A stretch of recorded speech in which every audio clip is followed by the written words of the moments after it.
እንዴት ናችሁ? ማካፈል እንዴት ነው? ምዕራፉ እየሄደ ነው? እየገሰገሰ ነው? እንዴት ነው? አብራችሁ እየሄዳችሁ ነው? እንግዲህ ወደኋላ የተማርነውንም መለስ ያላችሁ ማየት መቻል አለባችሁ። እንግዲህ ይህ ዛሬ የያዝነው 23ኛ ክፍለ ጊዜ ነው። የሙሉ ቁጥሮች ስርዓትና አራቱ መሰረታዊ ስሌቶች ላይ እንግዲህ መጀመሪያ ሙሉ ቁጥሮች ምን እንደሆነ አይተናል። በመቀጠል ደግሞ ስለ ስሌቶች ሰፋ ያለ ጊዜ ወስደን መደመር፣ መቀነስ፣ ማብዛት፣ ማካፈል እንግዲህ ሰርተናል። ያው ጨረስን የሚባል ነገር የለም። ምክንያቱም እነዚህ ስሌቶች አንድ የሂሳብ ትልቅ መሳሪያዎች ናቸው። ሁልጊዜ ከሂሳብ ትምህርታችን ጋር አብረው የሚኖሩ የሚሄዱ ናቸው። ሁልጊዜ እንጠቀምባቸዋለን። ስለዚህ እንግዲህ እነዚህን ስሌቶች በጣም ጠንቅቃችሁ ሊገባችሁ ይገባል። እንግዲህ ባለፈው የሰጣችሁ የማካፈል የቤት ስራ ነበረ። እንዴት ነው? በደንብ ተሰርቷል? ጥሩ ነው። የማካፈልን ሁልጊዜ ከሰራችሁ በኋላ መልሱን በማብዛት ማረጋገጥ ትችላላችሁ። ምክንያቱም እንግዲህ ምንድነው እነዚህ ሁለቱ ስሌቶች ምን አይነት ግንኙነት እንዳላቸው ባለፈው አይተናል። 8ን ለ4 ስናካፍል 2 ከደረሰ ያው 2 ጊዜ 4 8 ከሆነልን ማካፈሉን ትክክል እንደሰራ ማየት መቻል አለብን።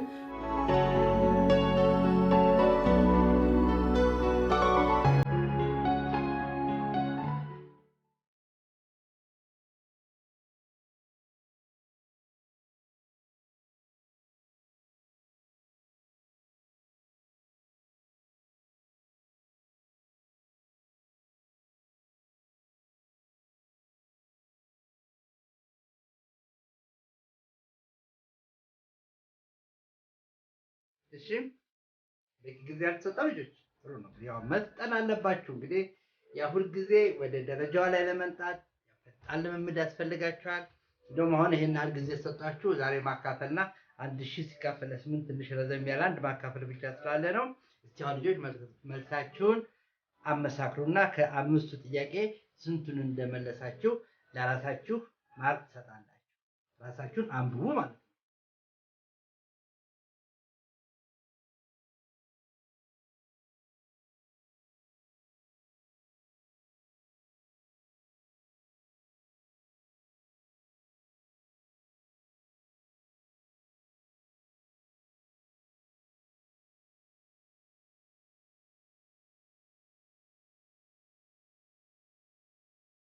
እሺ እንዴት ነው?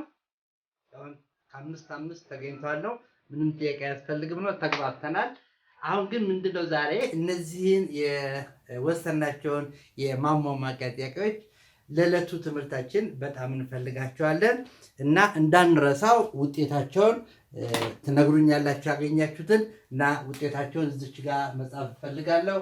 እስቲ አንዴ አብረን እንስራ። ውጤታቸውን ያገኘነው ማካፈል 10 ለ2 አካፍላችኋል።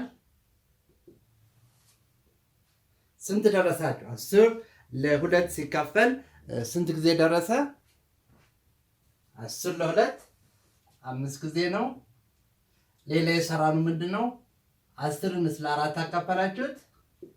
10 ሲካፈል ለ4 10 ሲካፈል ለ4 ምን ነበር መልሳችሁ? 2 ጊዜ ደርሶ ቀሪ ደግሞ 2 ነበረ። ሌላስ 100 ለ4 አካፈላችሁ። 100 ሲካፈል ለ4 ስንት ጊዜ ሆነ? 25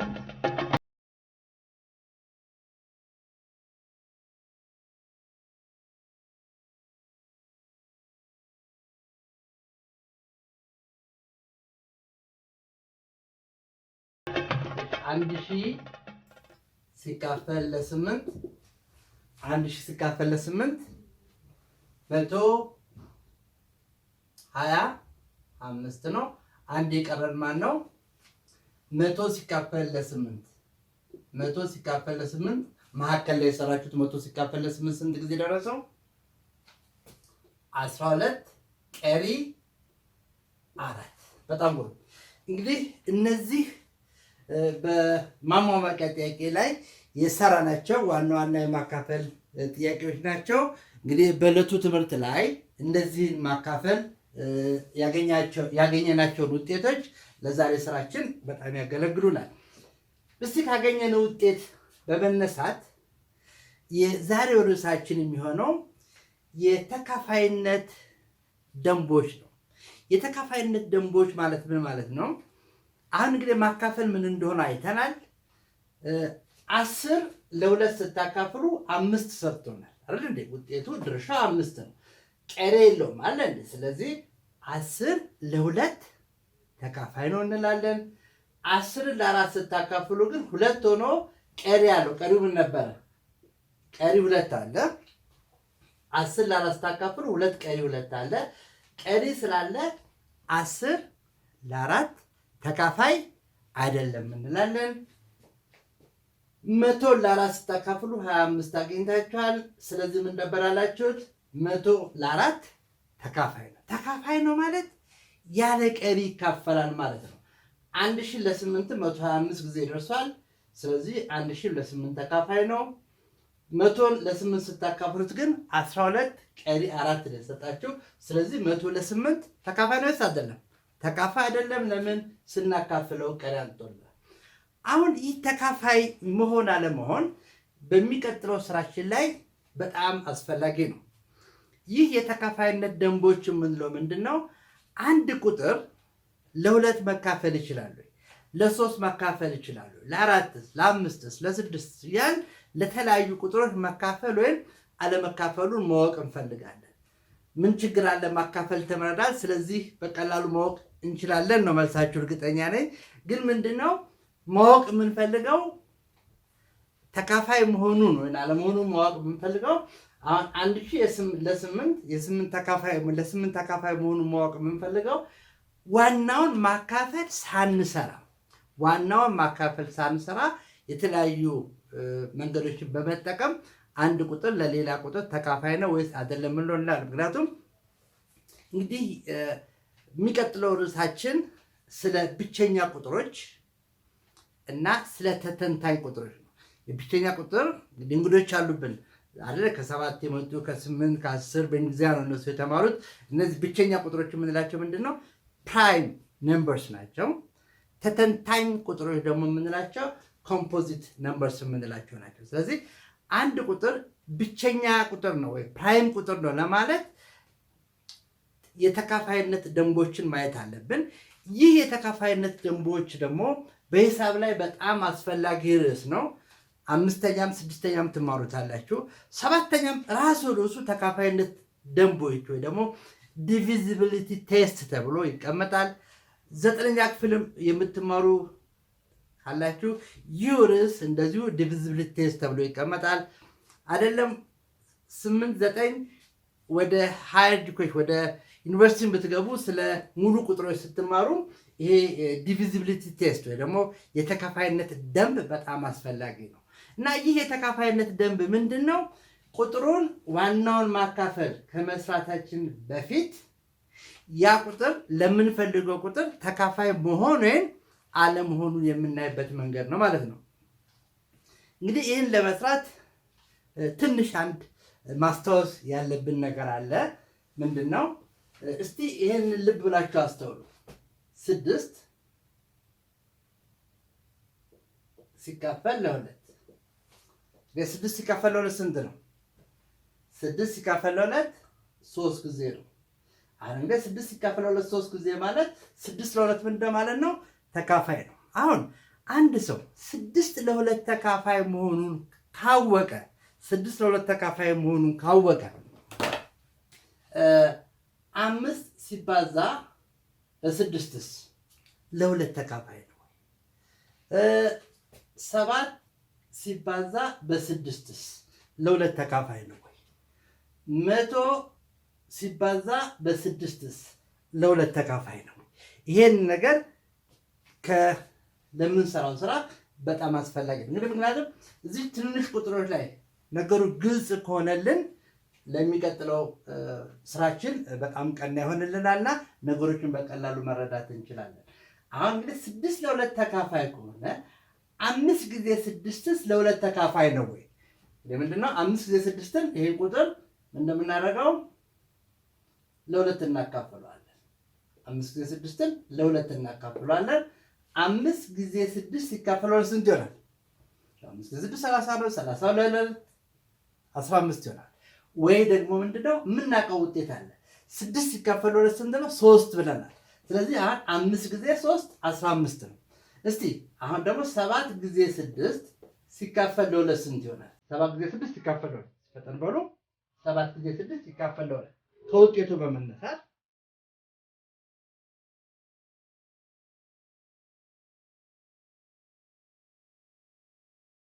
ስንት ሆነ?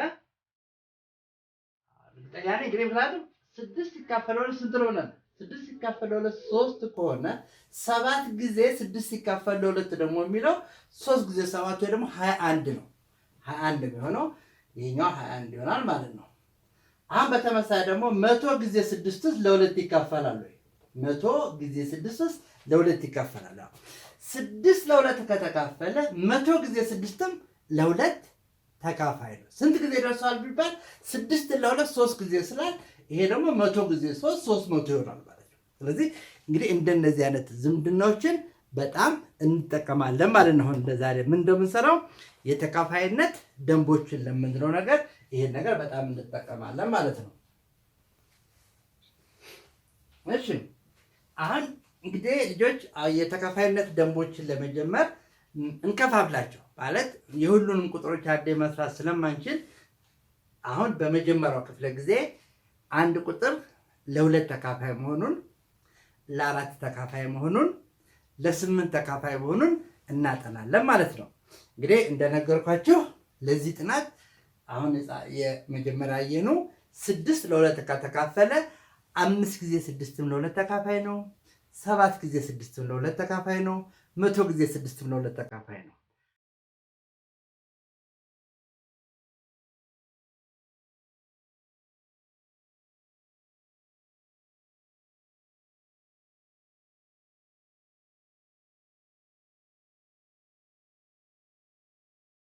አሁን አንድ መስራት ወደምንፈልገው ነገር አንድ ቁጥር ሰጣችኋለሁ 376። እስቲ ይሄንን 376ን በተለያየ መንገድ መተንተን እንደምንችል አይተናል። በተለይ በ10 ብዜትና በባለ አንድ ሆሄ ሙሉ ቁጥር ደምረን ማስቀመጥ እንደምንችል ባለፈው አይተናል። እስኪ እናንተ ይሄን 376ን አሁን ተንትኑት ብላችሁ ምን እንደምታደርጉ ኤክስፓንድ ነው የምንለው በእንግሊዝኛ። ተንትኑት ሲባል እስቲ ሞክሩ።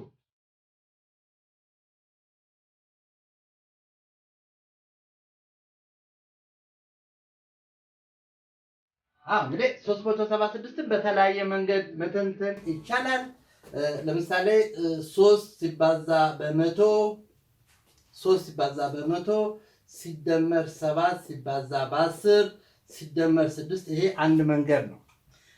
አሁን ይሄንኑ ነገር ደግሞ ማለት 3 ሲባዛ በመቶ 300 ነው። 7 ጊዜ 10 70 ነው። 300 እና 7 370 ነው። 370 ሲደመር 6 አድርጌ ልጽፈው እችላለሁ። ምክንያቱም 376 ማለት 37 ሲባዛ በ10 ሲደመር 6 ብሎ ችግር አለው። 37 ሲባዛ በ10 ማለት 370 ነው። ይሄ ደግሞ ሲደመር 6 ስናደርገው ቁጥሩን በአንድ መንገድ ተንትነን መጻፍ እንችላለን ማለት ነው። አሁን ምንድነው ወደ ዋናው ጥያቄ ስንመጣ እንግዲህ 376 37 ጊዜ 10 ሲደመር 6 አድርገን ጻፍኩ ማለት ነው።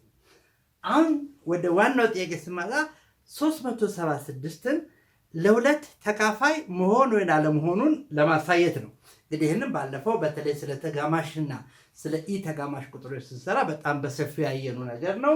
ግን አሁን በምን መንገድ ነው ለሌሎቹ እንዲረዳል ማለት ለአራት ማካፈልን ለ8 ማካፈልን መንገዱን በደንብ እንድናየው አሁን 376ን እዚህ ድረስ በ10 ብዜት ጽፌዋለሁ ማለት 37 ሲባዛ በ10 ሲደመር 6 ነው። አሁን ይህ 376 የተባለ ቁጥር ለሁለት መካፈሉን አለመካፈሉን ለማየት እስቲ መጀመሪያ 37 ጊዜ 10 ለሁለት ይካፈላል ወይስ አይካፈልም የሚለውን ነው ማየት የምንፈልገው። አሁን ቅድም መጀመሪያ ላይ የነገርኳችሁ ነገር አለ። ምንድነው አስተውሱም። መጀመሪያ ላይ የሰራነው ነገር ምንድነው 10 10 ለ2 ይካፈላል ወይስ አይካፈልም? 12 ተካፋይ ነው። 10 ለ2 ተካፋይ ነው ማለት 10 ሲካፈል ለ2 5 ይሰጠናል ውጤቱ ማለት ነው። ስለዚህ 10 ለ2 ተካፋይ ነው። 10 ለ2 ተካፋይ ከሆነ 37 ጊዜ 10ስ ልክ ቅድም እንዳልነው 6 ለ2 ተካፋይ ከሆነ 7 ጊዜ 6 ለ2 ተካፋይ ነው። 5 ጊዜ 6 ለ2 ተካፋይ ነው። ስለዚህ አሁን የምናየው ነገር ምንድን ነው? 37 ሲባዛ በ10 10 ለ2 ተካፋይ ከሆነ 37 ሲባዛ በ10ም ለ2 ተካፋይ ነው ማለት ነው። ስለዚህ 376 ለ2 መካፈሉን አለመካፈሉን ለማየት እስከዚህኛው ድረስ እርግጠኛ ሆኜ አሁን ጥያቄ 6 ቁጥር ላይ ብቻ ይወድቃል ማለት ነው። 6ስ ለ2 ተካፋይ ነው ወይስ አይደለም? 6 ደግሞ ለ2 ተካፋይ መሆኑን ስላየን አሁን ይሄ ማለት 37 ሲባዛ በ10 ሲደመር 6 የሚለውን ለ2 ተካፋይ ነው። ለ2 ተካፋይ መሆኑ አሁን ወደ ሌላው እንደገና ልመለስና እስከ ይሄኛውን ቁጥር እንይ 375 እስኪ 375ንም በተመሳሳይ መንገድ ልክ አሁን እንዳበዛሁት አድርጋችሁ ጻፉ። 375ን እንዴት አድርጌ ልጻፈው? 37 ሲባዛ በ10 ሲደመር ስንት? 37 ሲባዛ በ10 ሲደመር እዚህ ጋር ሲደመር 6 ነው። ለዚህ ጋር ደግሞ ሲደመር 5 እላለሁ። አሁን 375 ለ2 ተካፋይ መሆኑን አለመሆኑን ለማየት 37 ሲባዛ በ10 ለ2 ተካፋይ ነው። ለምንድን ነው? 10 ለ2 ተካፋይ ነው።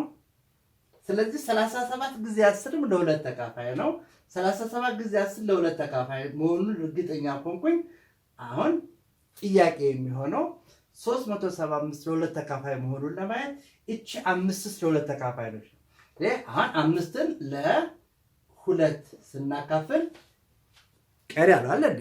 5ን ለ2 ስናካፍለው ቀሪ አለው። 5 ለ2 ስናካፍለው ቀሪ ስላለው 5 ለ2 ተካፋይ አይደለም። ስለዚህ አሁን 375 ማለት 37 ጊዜ 10 ሲደመር 5 ነው። ይሄኛው ለ2 ተካፋይ ነው። ይሄኛው ደግሞ ለ2 ተካፋይ አይደለም። ስለዚህ 375 ለ2 ተካፋይ ነውስ አይደለም? ተካፋይ አይደለም። 375 ለ2 ተካፋይ አይደለም። አሁን ደግሞ ወደ ሌላ ቁጥር ልሄድ።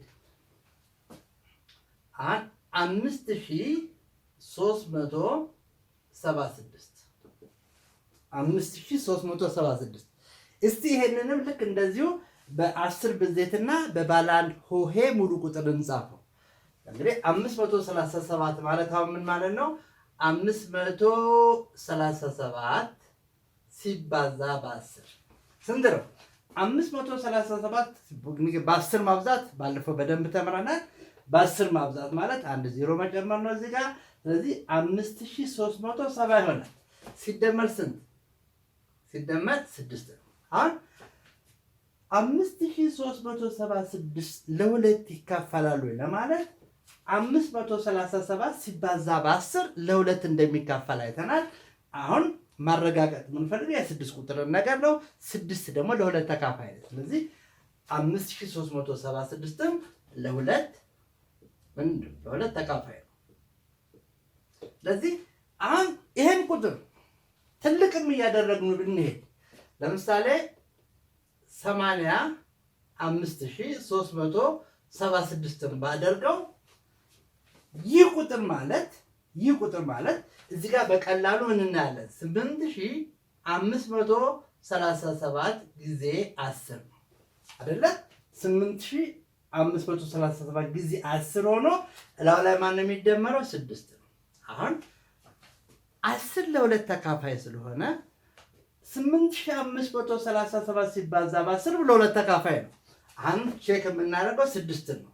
ስለዚህ 6ም ለ2 ተካፋይ ስለሆነ ይህ እዚህ ጋር የምናየው ትልቅ ቁጥርም ለ2 ተካፋይ ነው። አሁን የመጨረሻ ምሳሌ 85379 ይህ ቁጥር ልክ እስቲ እንደዚህ በ10 ብዜት እንጻፈው። ይህ ማለት ሲባዛ በ10 ሲደመር በደንብ አስተውሉ 85379 ማለት 8537 ሲባዛ በ10 ሲደመር 9 ነው። አሁን ምንድነው እርግጠኛ የሆነው ነገር ስለ ሁለት ተካፋይነት ስናወራ እዚህ ጋር ያለው 10 ለሁለት ተካፋይ ስለሆነ 8537 ጊዜ 10ም ለሁለት ተካፋይ ነው። 9ስ ዋው ኮሜት ዘንድሮ ከኬጂ ጀምሮ እስከ 6ኛ አደገች በለኛ። እውነትም አደገች። ኮሜት ተፈለገች። አሁን የሁሉም ናት። በአጸደ ሕፃናት የልጆውን ማስተዋል ኮሜት ያግዘዋል። ወደ አንድም ሲገፉ ሁለተኛም ሲያልፉ ወደ 3 ሲዘሉ ለአራተኛ ክፍሉ 5ኛም ላሉ አልፎም 6ኛ ከች እንግሊዘኛ ከተፍ ማትማቲክሱ አካባቢ ሳይንሱ አማርኛ ራሱ ሁሉም ካስቴር ነጋ ኮሜት በጣም ሸጋ ከኮሜት ጋር ያጥኑ 7ኛም ሆኑ 8ም ደረሱ 9 ገሰገሱ 10ም አለፉ 11ም ገፉ 12ም ገቡ። አጋዥ ነው ከልቡ በሁሉም ደረጃ ኢኮኖሚክስ ፍርጃ አማርኛው ጠጣር እንግሊዝኛው ጣ ኬሚስትሪው ፈንጂ አንተ ያለ ባዮሎጂ እግዞ ስነ ዜጋ ጂኦግራፊው አደጋ ሂሳብ ናላዞረ ሂስትሪው ጠጣራ ፊዚክስ አስቸገረ። ምንድነው መፍትሄው? ይሄው ኮሜት ሰፕሊሜንተሪ ቡክ አወቅና ዘንድሮ በተማሪ አይምሮ ኮሜት ተጨምሮ ኮሜትን ሲገዙ ከመጽሐፍቱ ጀርባ የአስቴር ነጋ አርማ መኖሩን ያስተውሉ። ይህ አርማ ከሌለም የአስቴር ነጋ አይደለም። አስቴር ነጋ አሳታሚ 9 ግን ለሁለት ተካፋይ ለመሆኗን አይተናል። ለምን 9ን ለሁለት ስናካፍል 4 ሆኖ ቀሪ 1 አለ። ስለዚህ ይህ ቁጥር ለሁለት ተካፋይ አይደለም። ስለዚህ ምንድነው አሁን እንግዲህ ማንኛውም ትልቅ ሙሉ ቁጥር ሁሉ በዚህ ዘዴ መጻፍ እንችላለን። ስለዚህ ለሁለት ተካፋይ መሆኑን አለመሆኑን የምናውቀው የመጨረሻውን ሆሄ ነው። ምክንያቱም እስከዚህ ድረስ በ10 ስለምናባዛው ይህ ቁጥር ለሁለት ተካፋይ መሆኑን ስላየን የመጨረሻው ሆሄ ብቻ ነው ለሁለት ተካፋይ መሆኑን አለመሆኑን የምናየው። ስለዚህ እንግዲህ ምንድነው የተካፋይነት ደንቡን ስናወጣ ልክ ተጋማሽና የተጋማሽ ቁጥሮችን ባየንበት መንገድ ማጠቃለል ይቻላል። ምን ማለት ነው? አንድ ሙሉ ቁጥር ለሁለት ተካፋይ ነው ወይስ አይደለም ስንል ምን ማለታችን ነው? በሁለት መንገድ ነው። ወይ ቁጥሩን ራሱን ለሁለት አካፍለን ቀሪ እንዳለውና እንደሌለው ማየት እንችላለን። ይህ ደግሞ ረጅም መንገድ ነው። ይህን ካልፈለግን ግን ምንድነው አንድ ሙሉ ቁጥር ለሁለት ተካፋይ መሆን ወይና አለመሆኑን ለማየት የምናየው የመጨረሻው ማለት የአንድ ቤት ሆሄው እዚህ ጋር 6ን እዚህ ጋር 5ን እዚህ ጋር 9ን እያየን ነው የመጣው። ስለዚህ ምን ቢሆን ነው የመጨረሻ ሆሄው ምን ቢሆን ነው አንድ ቁጥር ለሁለት የሚካፈለው? አንድ ቁጥር ለሁለት ተካፋይ የሚሆነው የመጨረሻው ሆሄ ለሁለት ተካፋይ የመጨረሻ ሆሄ ደግሞ ለሁለት ተካፋይ የሚሆነው ምን ከሆነ ነው ብለናል። የመጨረሻ ሆሄ እዚህ ጋር ለምሳሌ 6 ሲሆን ጥሩ ነው። ሌላ 0 ቢሆን ጥሩ ነው። ሌላ 2 ቢሆን ጥሩ ነው። 4 ቢሆን ጥሩ ነው። 6ም አይተናል፣ 8ም አይተናል። ባለፈው አይተናቸዋል። እና የመጨረሻ ሆሄ 0 2 4 6 ወይ 8 ከሆነ አንድ ቁጥር ለሁለት ተካፋይ ነው እንላለን። ስለዚህ እስቲ አሁን እስካሁን ያየነውን እናጠቃለን።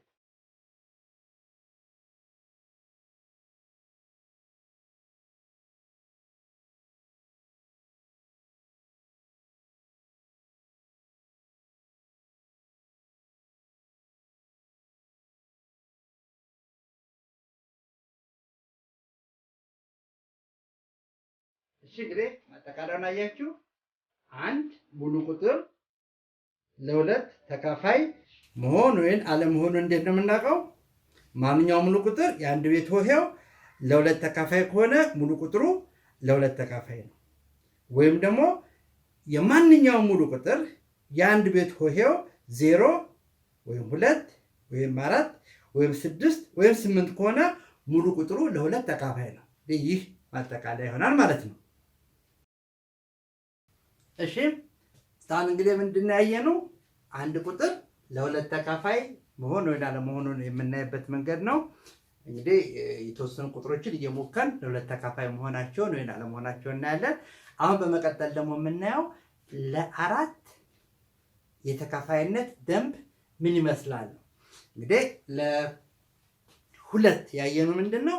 በቃ ማንኛውም ሙሉ ቁጥር ከተሰጠን የአንድ ቤት ሆሄውን ብቻ በማየት ዋናውን ማካፈል ሳንሰራ ቁጥሩ ለሁለት ተካፋይ ነው ወይም አይደለም ማለት እንደምንችል አይተናል።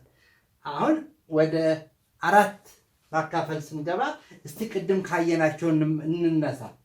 ቅድም በማሟሟቂያ ጥያቄ ላይ 10 ለ4 ተካፋይ አይደለም ብለናል። ለምን? ሁለት ሆኖ ቀሪ ሁለት ስለሚያመጣ ነው። 100 ግን ለ4 ተካፋይ ነው። ይህ ነገር አንድ ነገር ይጠቁመናል። ያው 10 ለ2 ተካፋይ ነው ስንል ቅድም እንግዲህ በ10 አባስተን 10 ቤቱን ድረስ እርግጠኛ ስለሆነን ቼክ ያደረግነው የአንድ ቤቱን ብቻ ነበር። አሁን ደግሞ ለ4 ተካፋይ የሚሆን 10 ለ4 ተካፋይ አይደለም።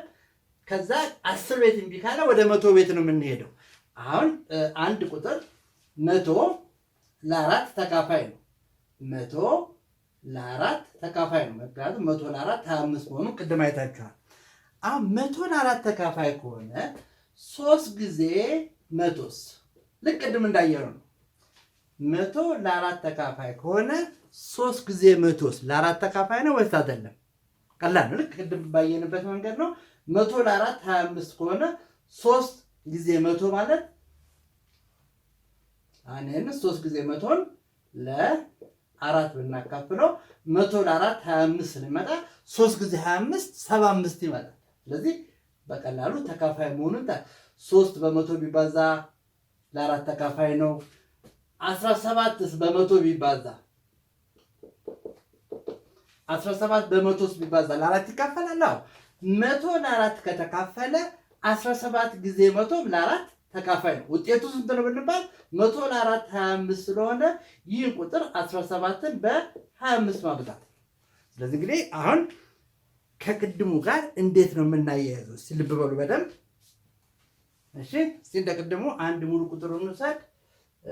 352 አሁን ቅድም ለሁለት ተካፋይ ለመሆኑ በ10 አባዝተን ነበር የሞከርነው። አሁን ግን እዚህ ጋር 10 ለ4 ተካፋይ ስላልሆነ ሙከራችንን በ100 እያባዛን ነው የምንሞክረው።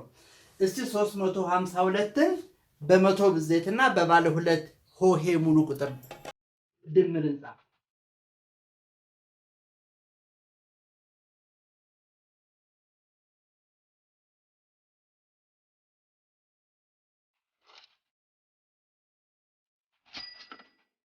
ሶስት ማለት ነው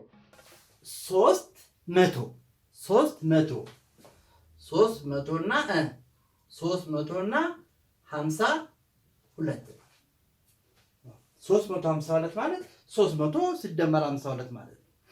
አሁን 352 ለ4 ተካፋይ መሆኑን አለመሆኑን ለማየት ምንድነው 300 ለ4 ተካፋይ ነው። ለምንድነው 300 ለ4 ተካፋይ ነው?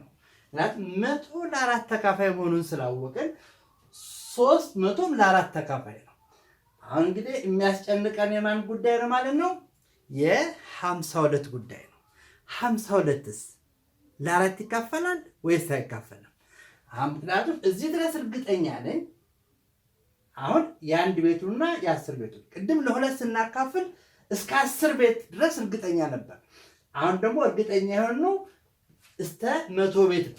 ስለዚህ 352 ማለት 300 ሲደመር 52 ማለት 3 ጊዜ 100 ማለት ነው።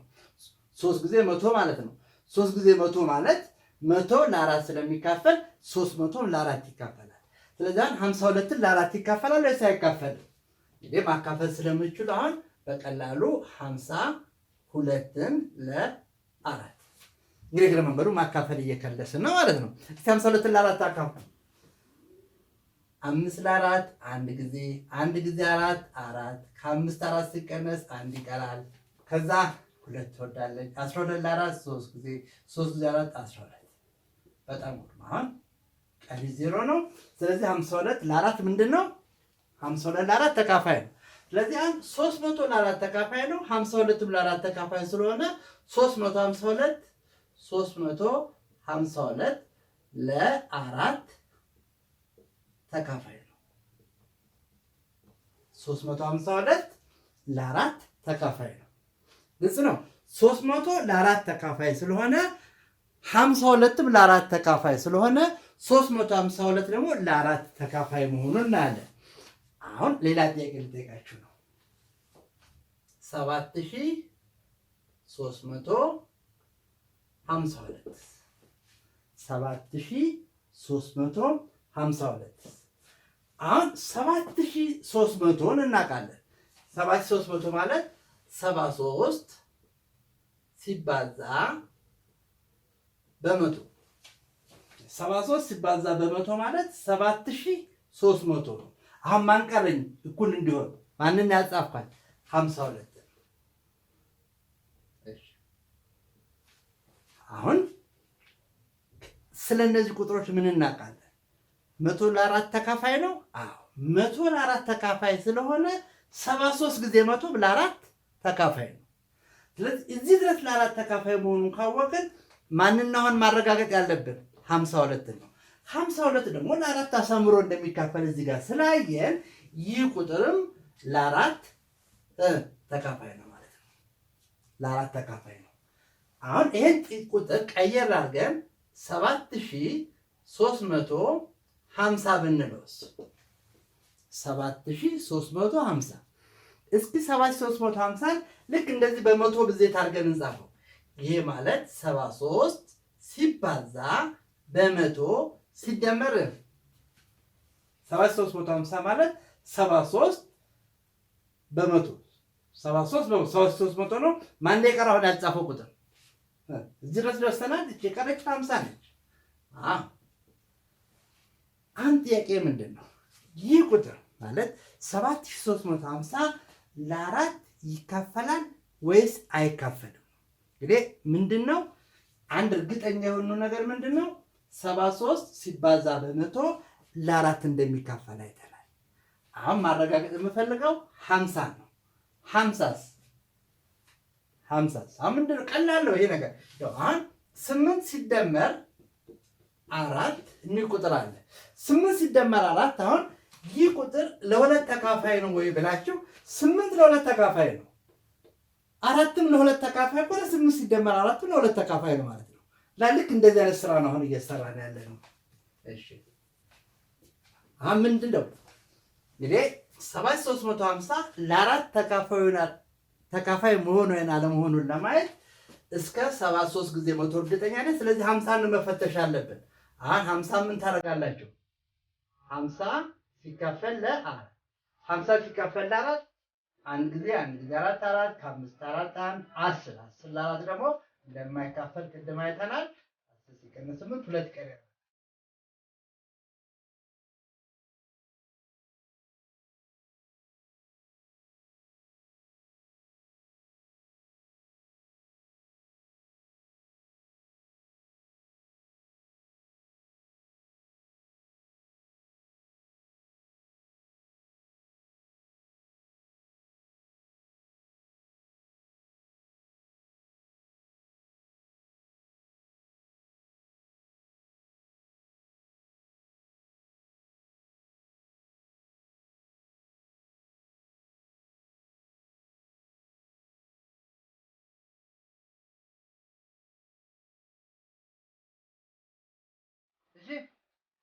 እንግዲህ አሁን ለአራት ተካፋይ መሆን አለመሆኑን በቀላሉ ማየት ችለናል። እንግዲህ እስቲ ወደ ኋላ ልመለስ። ለሁለት ተካፋይ መሆኑን የምናየው የአንድ ቤት ሆሄውን ብቻ ነው። የአንድ ቤት ሆሄው ለሁለት ተካፋይ ከሆነ ሙሉ ቁጥሩ ለሁለት ተካፋይ ነው። በመቀጠል ደግሞ አሁን አንድ ትልቅ ሙሉ ቁጥር ለአራት ተካፋይ መሆኑን አለመሆኑን የምናየው ምንድን ነው? የመጨረሻዎቹን ሁለት ሆሄ ቤት በኩል ያሉትን በቀኝ በኩል ያሉትን ማለት የአንድ ቤቱንና የ10 ቤቱን ሆሄ ብቻ ማየት በቂ ነው። የአንድ ቤቱና የ10 ቤት ሆሄ ላይ ያሉት ቁጥሮች ዋጋ 40 ከሆነ 42 ከሆነ 72 ከሆነ 80 ከሆነ የሆነ ቁጥር ከሆነ ያ ቁጥር ብቻ ለአራት መካፈል ወይም አለመካፈሉን ቼክ የምናደርገው እና በኋላ ያለው ከዛ በፊት ያሉት ቁጥሮች ግን የመቶ ብዜቶች ስለሆኑ 100 ለአራት ስለሚካፈል 100 በምንም ቁጥር ቢባዛ ያ ቁጥር መልሶ ለአራት መካፈሉን አይተናል።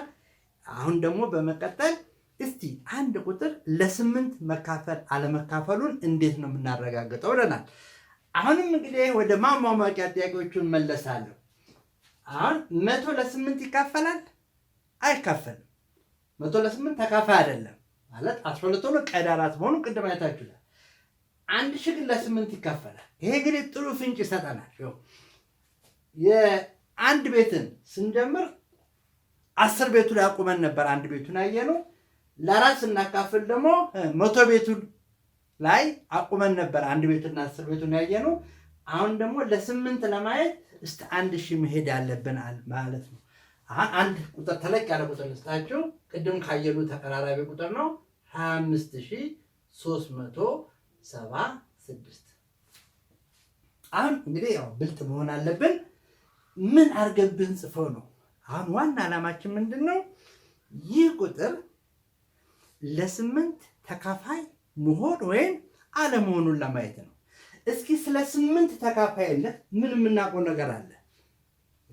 ከማሟሟቂያ ጥያቄ ላይ ቅድም አሟሙቀን ስንነሳ ምን ያየኑ ነገር አለ? 1000 ለ8 መካፈሉን እናውቃለን። እስኪ ቢያንስ ወደዛ እንወሰደው እስኪ ነገር አሁን 25000 ማለት 25 ሲባዛ በ1000 ማለት ነው አይደል? ከራሱ ከነ 25000 ማለት 25 ሲባዛ በ1000 ማለት ነው።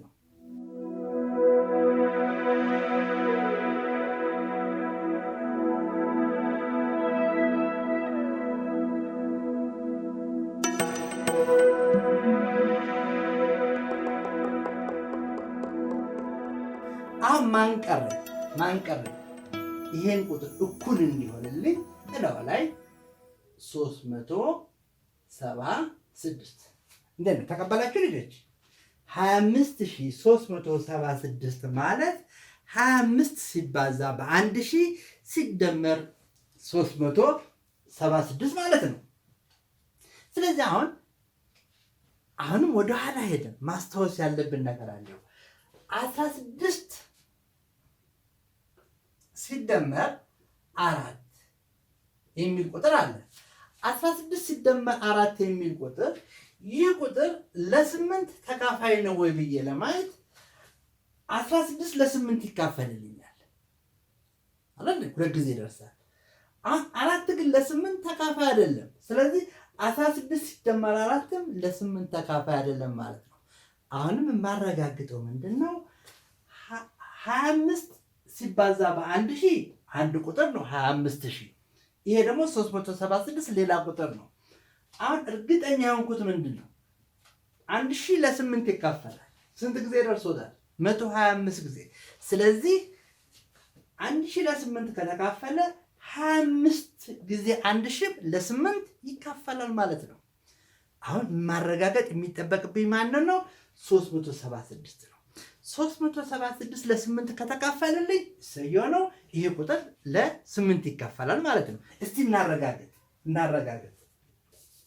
ምን ብናረጋግጠው?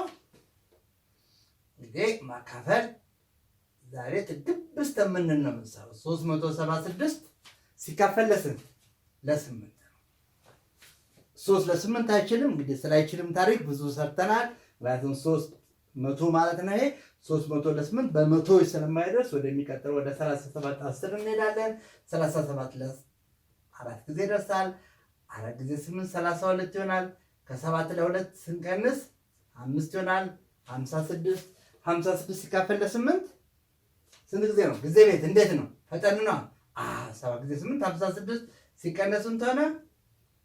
0። ምን አገኘን? አሁን 1000 ለ8 ተካፋይ ነው። ስለዚህ 25 ጊዜ 1000 ለ8 ተካፋይ ነው። 376 ለ8 ተካፋይ ነው። ስለዚህ ይህ ቁጥር ለ8 ተካፋይ ነው። 25376 ለ8 ተካፋይ ነው። ግን እንድናረጋግጥ የተጠበቀብን ማንናውን የመጨረሻዎቹን 3 ሆሄዎች ነው። አሁን እስቲ ሌላ ጥያቄውን ትንሽ ከፍ እናድርገውና 125384 ይሄ ትልቅ ቁጥር ነው። ይህ ቁጥር ለ8 ይካፈላል ወይስ አይካፈልም? 125384 ለ8 ይካፈላል ወይስ አይካፈልም የሚለውንም አሁንም በተመሳሳይ ቁጥር 125,000 ማለት 125 ሲባዛ በ1000 ማለት ነው። ሲደመር እዚህ ድረስ መተናል። አሁን ሲደመር 384። እሺ አሁን ስለ 8 ተካፋይነት ምን እርግጠኛ ሆነናል? አንዱ ዞር እዚሁ ጋር የምመጣው 1000 ለ8 እንደሚካፈል ስላየን 125 በ1000 ለ8 ተካፋይ ነው። ቀሪ ስራ የማነው 384 ለ8 መካፈል ወይም አለመካፈሉን ብቻ ማረጋገጥ ነው የሚጠበቅብኝ። ስለዚህ አሁን 376ን ይቅርታ 300 ማነች 384ን ለ8 እናካፈላለን። እንግዲህ ገረ መንገዳችሁ ማካፈል በደንብ ያሰራችሁ ካላችሁ እዚህ ጋር ገረ መንገዳችሁ እየከለሳችሁ ሄዱ። 38 ለ8 ስንት ጊዜ 4 ጊዜ 4 ጊዜ 8 32 ከ8 ለ6 ነው 64 64 ለ8 8 ጊዜ 8 ጊዜ 8 64 ፈጠን ብለን ሰርተናል። ተካፈለ ስንት ሆነ? 48 ሆነ። ስለዚህ 48 ስለሆነ ይህ 384 ለ8 ተካፋይ ነው። 1000 ለ8 ተካፋይ መሆኑን አይተናል። ስለዚህ 125 ጊዜ 1000 ለ8 ተካፋይ ነው። ስለዚህ ይህ ቁጥር ለ8 ምንድነው? ተካፋይ ነው ማለት ነው። ለ8 ተካፋይ ነው። እስቲ ሌላ ቁጥር ልስጣችሁ። 63,348 አሁን ይሄ ቁጥር ለ8 ተካፋይ ነው ወይስ አይደለም ለማለት ምንድን ነው? አሁን እንፈጥራለን። ይህ ማለት 63 ሲባዛ በ1000 ሲደመር 348 ነው። አሁን ይቀጣ 63 አሁን 1000 ለ8 ተካፋይ ነው። ስለዚህ 63 ጊዜ 1000 ለ8 ተካፋይ ነው። አሁን ማረጋገጥ የሚጠበቅብን 348 ነው። እስቲ 348 ለ8 አካፍሉ። አሁን 348 ሲካፈል ለ8 4 ጊዜ ይደርሳል 32 28 28 ለ8 ስንት ጊዜ ይደርሳል? 3 ጊዜ 8 24 ቀሪ 4 አለ። ስለዚህ 348 ለ8 ስለማይካፈል ይህ ቁጥር ለ8 ተካፋይ አይደለም። ለ8 ተካፋይ አይደለም። 63348 ለ8 ተካፋይ አይደለም ማለት ነው። ለምን ይሄኛው ይካፈላል? 348 ግን አሁን ይሄ ነገር ለ4 ቢሆንስ ነው ጥያቄው። ለ4 ቢሆንስ ማለት 63348 ለ4 ይካፈላል ወይስ አይካፈልም ቢሆን ነበር። ማንነው ቼክ የምታደርጉት? 48 ብቻ ነበር። እችኛ የመጨረሻ ሁለት ቁጥር 48 ብቻ ነበር ቼክ የምታደርጉት። 48ን ለስንት ታካፈላላችሁ? ለ4 ታካፈላላችሁ።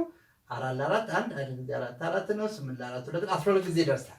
ስለዚህ ይህ ቁጥር ለ4 ተካፋይ ነው። ይሄንን ለ4 ተካፋይ መሆን አለመሆኑን ለማየት ደግሞ 84ን ነበር የምታወት። ይሄኛውንም 76ን ብቻ ነበር የምታወት። ለሁለት ቢሆን ኖሮ ይሄን 6ን ይሄን 4ን ይሄን 8ን ብቻ ነበር ቼክ የምታደርገው። ስለዚህ እንግዲህ አሁን እናጠቃለን። አንድ ሙሉ ቁጥር ለ8 ተካፋይ መሆን ወይ አለመሆኑን እንዴት ነው የምናየው?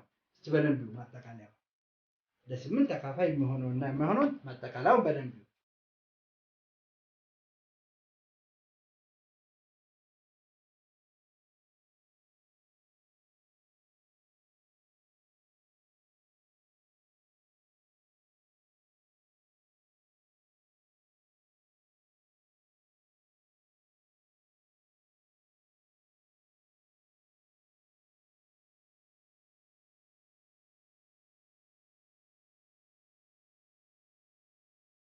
እሺ እንግዲህ አሁን ወደ ማጠቃለያዎቹ እንመጣለን።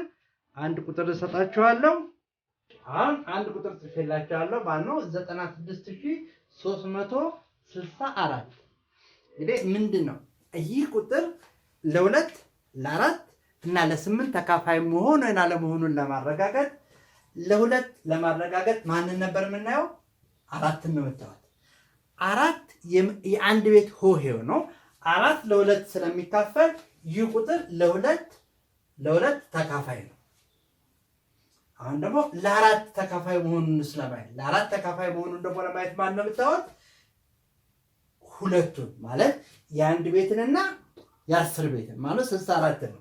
ስለዚህ 64ን ለስንት አካፈላለን? ለአራት አካፈላላችሁ። 64ን ለአራት አካፍሉና ይህ ቁጥር ከተካፈለ ይህም ቁጥር ለአራት ተካፋይ ነው ማለት ነው። እስኪ 64 ለአራት ስንት ይደርሳል? 64 ለአራት አሁን በማካፈል ስትሰሩ 64 ሲካፈል ለአራት 6 4 አንድ ጊዜ 4 4 ከ6 4 2 ይቀራል 24 ለአራት 6 ጊዜ 6 ጊዜ 4 24 ይሆናል። ስለዚህ ተካፋይ ነው ማለት ነው። 64 ለአራት ተካፋይ ስለሆነ ይህ ቁጥርም ለአራት ተካፋይ ነው። ለስምንት መካፈል አለመካፈሉን ደግሞ ለማረጋገጥ ማን ነው የምታወት? ሶስቱን ወይ ማለት 364 ስለዚህ 364ን ስንት ነው የምታካፍሉት? 364ን ለ8 አካፈል 36 4 ጊዜ ይደርሳል 32 ነው። ከ6 2 4 44 ለ8 ይደርሳል 5 ጊዜ 5 ጊዜ 8 44 ቀን ያሳያል። ስለዚህ 364 ለ8 ተካፋይ ስላልሆነ 96364 ለ8 ተካፋይ አይደለም። ለ8 ተካፋይ አይደለም፣ ለአራት ተካፋይ ነው፣ ለሁለት ተካፋይ ነው። ስለዚህ እንግዲህ ሙሉ ቁጥሮችን በዛሬው ዕለት 3 የተካፋይነት ደንቦች አይተናል። ማማንን ለሁለት የመጨረሻውን አንድ ሆሄ ማየት፣ ለአራት የመጨረሻውን ሁለት ሆሄ ማየት፣ ለ8 የመጨረሻውን 3 ሆሄ ማየት። ማጠቃለያ ይሄ